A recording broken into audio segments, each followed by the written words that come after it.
Today, I'm creating some mixed media painted papers for collage, and I'm going to share my process step by step. You won't believe how quickly you can go from a blank page to 4 complete hand painted papers. They look so complex, but couldn't be easier to paint. Let me show you how. I'm Jackie Bernardi, and welcome to my studio.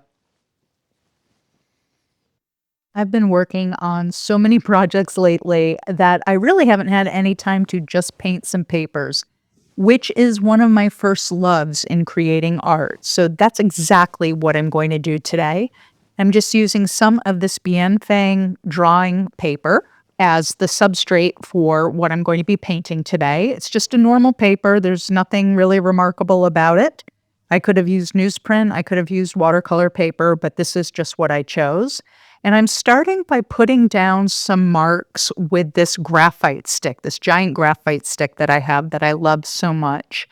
And I thought it would be interesting to try different things on the pieces of paper. So, two of the papers, I used the large graphite stick.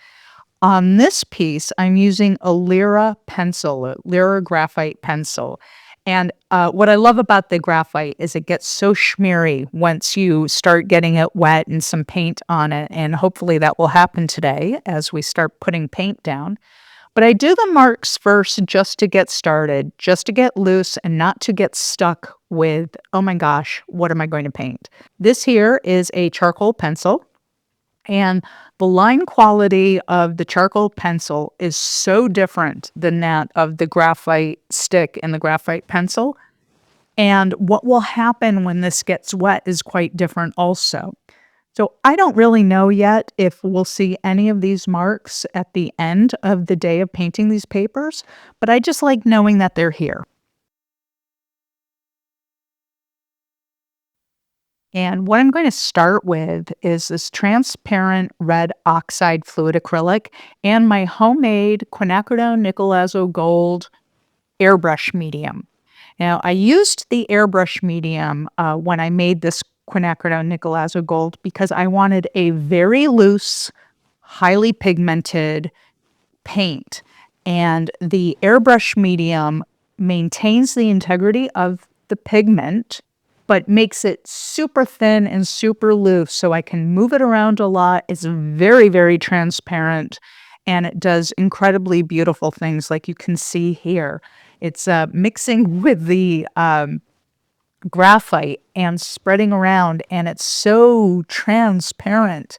And it just gives that little bit of color, super subtle, which is a really interesting separation from the other sheet, which was that really bright, intense, transparent red oxide.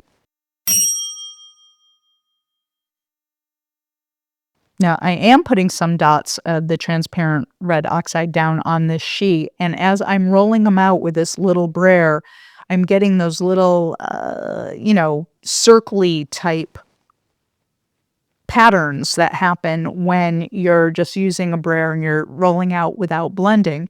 So you can't see it here because I already did it, but I sprayed some water down on the sheet to help loosen up the pattern of those dots and also to smear the graphite a little, and it did do that.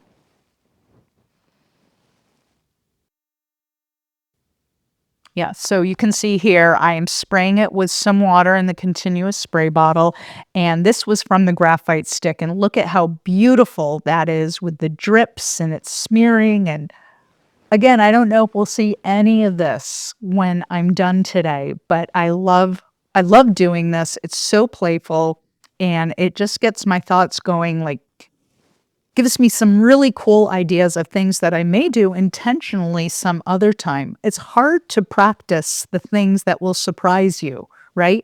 So you just have to practice things and try things out and then remember those that do excite you. So here, this is the charcoal pencil, and I went over it with some of the airbrush medium and nickel azo gold. And now I am putting on a heavy bodied golden paint called Mars Titan Pale. And this is a incredibly subtle pink, and it's actually a cool pink, which is looking lovely to me up against these really rich and intense reds, these really warm reds and yellows coming from the transparent red oxide and the quinacridone Nicolazzo gold. And as I move this paint around on this very wet paper from the spray bottle, it thins out in areas, it stays opaque in other areas, and I'm just loving the quality that is emerging from this. And this is just the very beginning. And I'm putting some of that same paint down here and just moving it around with a brayer this time, just for a little bit of differentiation between the sheets of paper. Now, what I think I'm going to do today is try to keep all 4 sheets of paper all in the same colorway, uh, but just trying different things with each one. So at the end, we have 4 distinct papers, but all created using the exact same colors and tools. So we'll see how that goes. But for right now, I'm just loving this combination of the Mars Titan Pale, or it'll be down in the description. All the supplies will be down in the description so you can see the actual names of them. In sharing my process, I should say that what I most love to do is to create a layer and then another layer and another layer and another layer. I don't put all of my hopes on just one layer of paint or one technique. I like to try different things and see what emerges from it. I find that the painted papers just feel more cohesive to me when I do it that way, and it also gives an opportunity to learn new texture techniques, new ideas. Now, this here is called Titan Pale Green or Titan Green Pale. Again, it's listed in the description. And like the Titan Mars, it's a very light green, almost a celadon. It's got this buttery quality in it, not just the texture of it, but the actual color of it. It's such a blendable color, and mixing it with that Titan Mars Pale, that pink, is creating this really beautiful difference in what are actually 2 super neutral type colors. You'll be able to see it better when I do a close-up in a moment, but what I'm loving here is the mixture of that green and that pink, and now with the Nicolazzo gold, it's creating almost like a blush of color over the really intense transparent red oxide, and it's just creating layers and layers like I don't know, a highly textured wall or a billboard that had tons of posters on it that have been ripped up. It's just like each piece of this being combined, and some of this I'm working wet on wet, and some of it, it's already dried. That's why I like using the silicone paint shaper to apply the paints this way. It's because it goes on so thin, the paint dries very quickly, so I'm able to build up layer after layer without really having to wait very long, and the colors don't get muddy. Plus, it creates a super cool texture that I absolutely adore. Now, I love what the airbrush medium of the Nicolazzo Gold has done here. It's just really warmed up everything and unified it. And here I got, I'll just say, I have a wild hair, and I wanted to use this green gold, even though it's an incredibly intense color. It's the green version of that transparent red oxide. It's just intense. But I felt like I wanted this paper to have a little more excitement. Now, I don't know what collage I'm going to use these papers in, or many collages at some point, or maybe I'll just hang on to these papers for a long time. I don't have an intended use for them, but I know when I feel like exploring something that I really should, and so I wanted to explore what would happen with the green gold, with this pink and the pale green that was there, and I'm liking it a lot. I will say it is very, very intense, and it will not be left on its own like that.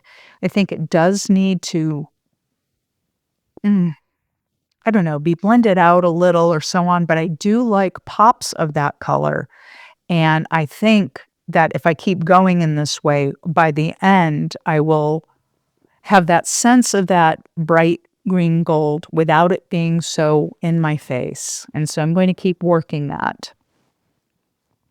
I am finding that the airbrush medium version of the Nicolazo Gold is really doing a great job of getting all the colors to play nicely with one another, and I'm getting super happy with what's happening here. Now, I meant to mention before that, the Quinacridone Nicolazo Gold airbrush medium that I'm using is homemade, and I did a video on how to make that and also how to make Quinacridone Nicolazo Gold ever since they had to stop making it. So, you can find that video in the description below. It's a short video, it's super easy, it's only 3 ingredients, I think, and, this has lasted me over a year already, just this tiny little, container of it that I made, but you can learn how to make that there. Again, what I want to reiterate is that the process here is just moving the paint around, in this case with a silicone paint shaper.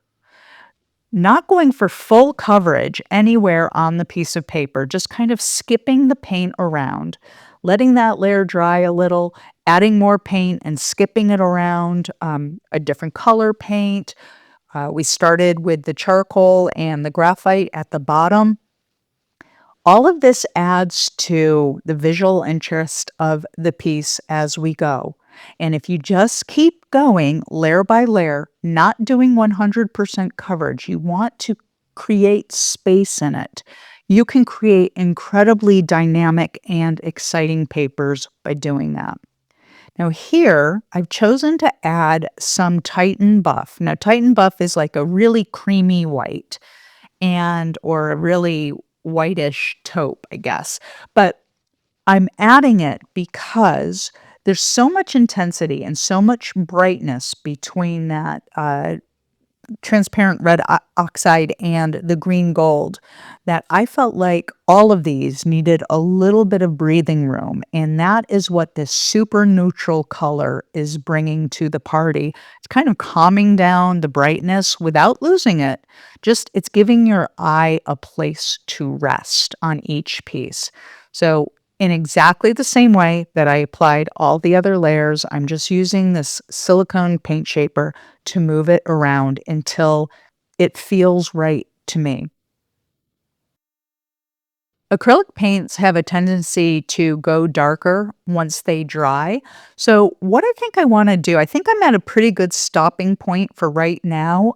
I want to let this dry so I can get a sense of if there's anything I feel like I need to do with these papers going forward or if they're done.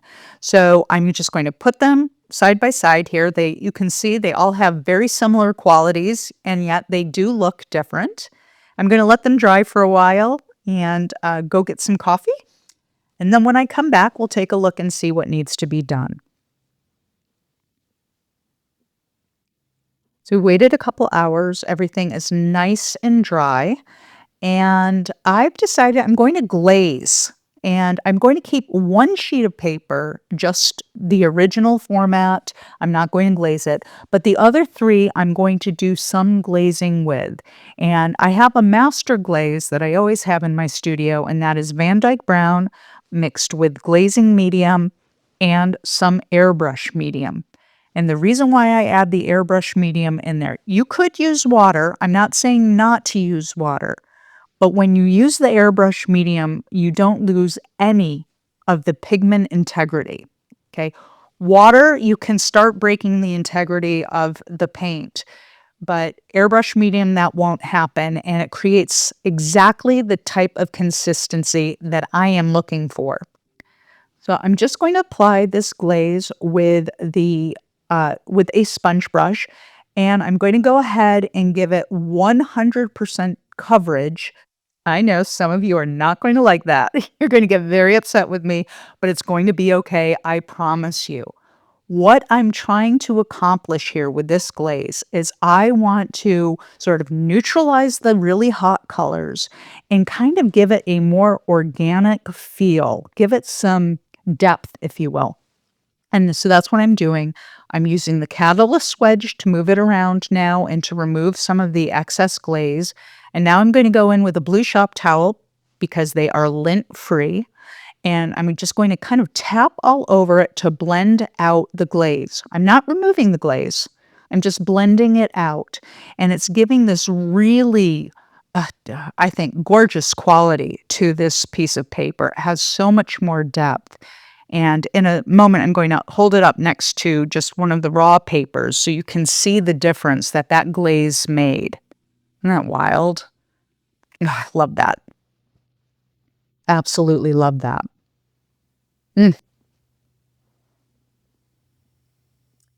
And this time, I am going to glaze again. I want to find just the right sheet, though. Okay, no, that one I'm going to hold. I think that's the one I'm going to keep raw. And then this one here, I'm going to go ahead and I'm going to use some more of that mother glaze, that Van Dyke Brown with the glazing medium and the airbrush medium. And then I'm going to squirt on some of the quinacridone nickel azo gold airbrush medium. Now, why would I do that? I want an incredibly thin, incredibly translucent glaze, but I want it to have more of the warmth of the nickel azo gold than what just the Van Dyke glaze provided. So as you can see, this is a warmer, more orangey type glaze, and it's creating a unique quality here. At the moment, I'm not loving it as much as I loved the darker Van Dyke Brown on this, but I'm going to sit with it for a second.